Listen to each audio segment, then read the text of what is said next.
नमस्कार दोस्त, Y are information में आपका स्वागत है। आज इस न्यू टॉपिक में हम बात कर रहे हैं प्रधानमंत्री यशस्वी स्कॉलरशिप एंट्रेंस टेस्ट के बारे में बात कर रहे हैं।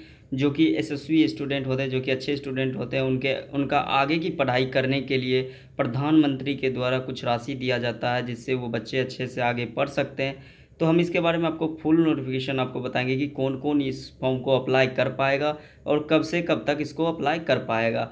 ये 8 क्लास से जो पास कर गए, जैसे कि 8 क्लास में पास हो गए, 9th में अभी गए हैं, वो अप्लाई कर सकते हैं, या 10th क्लास पार हो गए हैं और 11th में गए हैं, वो अप्लाई कर सकते हैं। चलिए इसके बारे में वन बाय वन आपको वो समझाते हैं कि क्या क्या एलिजिबिलिटी रहने वाला, क्या योग्यता रहने वाला है और क्या क्या क्राइटेरिया है जो कि आप इसको पास कर पाइएगा। चलिए यहाँ पोस्ट डेट बात कर ले तो प्रधानमंत्री यशस्वी स्कॉलरशिप एंट्रेंस टेस्ट का बात कर ले तो 30/7/2022 को ये पोस्ट डेट कर दी गई थी। यहाँ पे देख लीजिए, जैसे कि टोटल पोस्ट का बात कर ले तो 15,000 स्टूडेंट को ये स्कॉलरशिप मिलने वाला है। ये स्कॉलरशिप बहुत ज़्यादा मिलता है, जैसे कि 9th क्लास बच्चा को लगभग 75,000 के आसपास मिलता है और 11th क्लास वाला बच्चा को लगभग 1,25,000 तक स्कॉलरशिप मिलता है, जो कि ट्यूशन फ़ी हो सकता है या कहीं रहने का जो फ़ी हो गया, इसके मिला के फ़ी दिया जाता है। यहाँ पे देख लीजिए, जैसे कि ऑनलाइन मोड में आप इस फॉर्म को अप्लाई कर पाइएगा।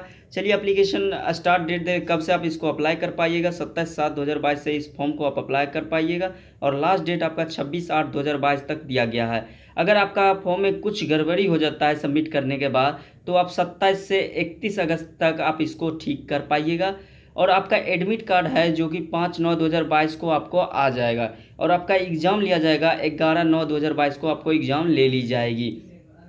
उसके बाद एज लिमिट का बात कर ले तो आप अगर क्लास 9th एग्ज़ाम में है तो आपका जो डेट ऑफ बर्थ होना चाहिए वो 1/4/2006 से लेकर 31/3/2010 के बीच में होना चाहिए, तभी आप इसको अप्लाई कर पाइएगा। अगर आप 9th क्लास में अभी गए हैं तो कुछ बच्चा का जैसे हो सकता है 2007 हो, 2008 हो या 2007 हो या 2006 हो, जो कि 1/5 हो, 4 से ज़्यादा हो, तो आप इसको अप्लाई कर पाइएगा। इससे कम अगर 2006 से कम है तो आप इसको अप्लाई नहीं कर पाइएगा, और या 2010 से ज़्यादा आपका उम्र है, डेट ऑफ बर्थ है, तो आप इसको अप्लाई नहीं कर पाइएगा।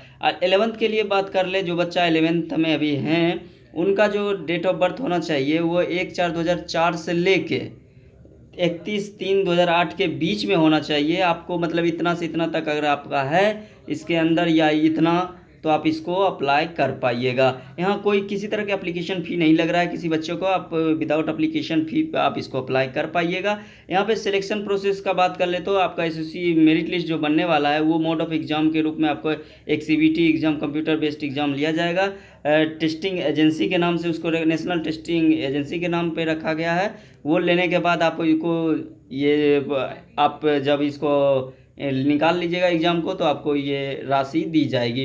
यहाँ एलिजिबिलिटी का बात कर ले तो सबसे पहला एलिजिबिलिटी है, मतलब योग्यता कौन कौन इसको अप्लाई कर पाएंगे योग्यता। तो पहला पॉइंट होता है कि application can should be Indian nationals, मतलब भारतीय होना ज़रूरी है, पहला पॉइंट ये हो गया। दूसरा कि स्टूडेंट है ना ओबीसी और ईबीसी और डीएनटी कैटेगरी से बिलोंग करता है तभी अप्लाई कर सकते हैं। जैसे कि एससी एसटी जनरल वाले हैं वो अप्लाई इसको नहीं कर पाएंगे, सिर्फ ओबीसी और ईबीसी और डीएनटी कैटेगरी के हैं वही अप्लाई कर पाएंगे। They should be studying and identify top class school, मतलब अच्छे स्कूल में पढ़ रहे हैं तब इसको अप्लाई कर पाइएगा। दे शुड बी 8वीं पास होनी चाहिए या 10वीं पास होना चाहिए, तब आप इसको अप्लाई कर पाइएगा। 2021 से 22 के सेशन में आपका सेशन भी यहाँ दे दिया गया है 2021 से 22। ये मतलब नहीं है कि आप 2018 में 8 पास किए, पढ़ाई छोड़ दिए, अभी 9th में नाम लिखा है तो अप्लाई कर पाइएगा, ऐसा कोई बात नहीं है। आपका सेशन 2021 से 22 होना चाहिए दोनों के लिए, तब आप इसको फॉर्म को अप्लाई कर पाइएगा।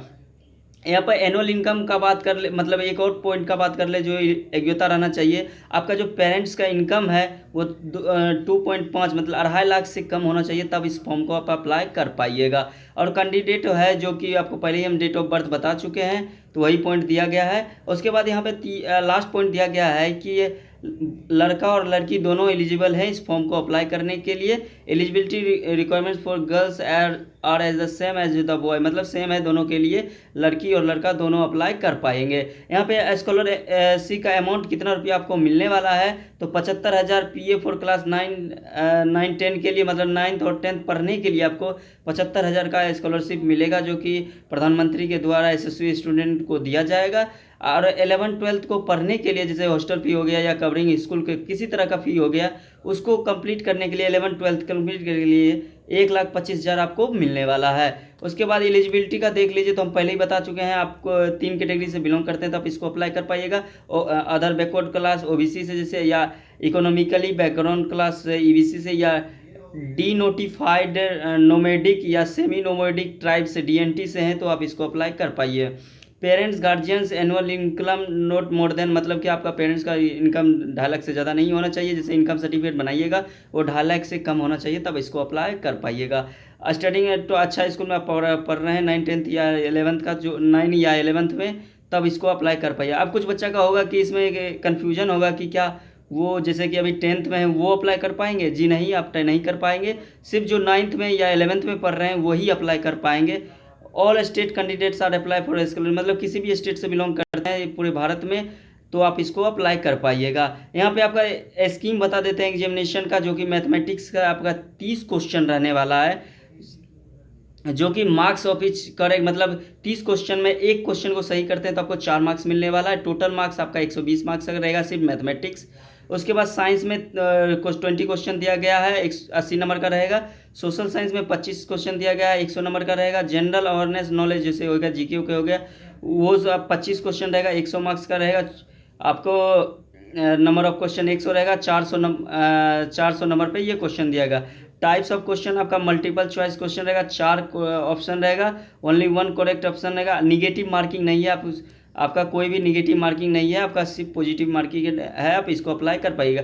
आपका जो टाइम दिया जाएगा एग्जाम को 100 क्वेश्चन बनाने का, वो 3 घंटा आपको दिया जाएगा। 3 घंटा में आप इसको सॉल्व कर पाइएगा। आपका जो क्वेश्चन का मीडियम रहने वाला है हिंदी और इंग्लिश में रहने वाला है, तो आप किसी भी स्टेट से हैं बिलोंग करते हैं आप अप्लाई कर पाइएगा। सिलेबस का बात कर ले तो अगर जैसे 9th में अभी पढ़ रहे हैं, उनका जो आपका जो एग्ज़ाम होने वाला है उसको सिलेबस जो एनसीईआरटी का है ना 8th क्लास का, उसके बेसिस पे आपका क्वेश्चन होगा। और जो 11th में अभी है वो जो एनसीईआरटी सिलेबस है आपका 10th का, उसके बेसिस पे आपको इसका आपका जो एग्ज़ाम लिया जाएगा, क्वेश्चन सेट किया जाएगा। अगर आप एलिजिबिलिटी को प्रीफर करते होंगे, अगर एलिजिबिलिटी आपका योग्यता सही होगा, ओबीसी से या ईबीसी से या डीएनटी से बिलोंग करते होंगे, तो आप इसको अप्लाई कर पाइएगा। इससे आपका बहुत ज़्यादा फ़ायदा होगा कि एग्ज़ाम देने से आपको कॉन्फिडेंट भी मिलेगा। और उसके बाद अगर आप पास हो जाते हैं तो बहुत अच्छी राशि मिलेगी, ताकि आप आगे की पढ़ाई बहुत अच्छी से कर सकेंगे और फैमिली पे कोई दबाव नहीं रहेगा। चलिए, अगर इन्फॉर्मेशन अच्छे लगे तो वीडियो को लाइक कर दीजिए, चैनल को सब्सक्राइब कीजिए। चलिए मिलते हैं अगले वीडियो में, बाय, टेक केयर।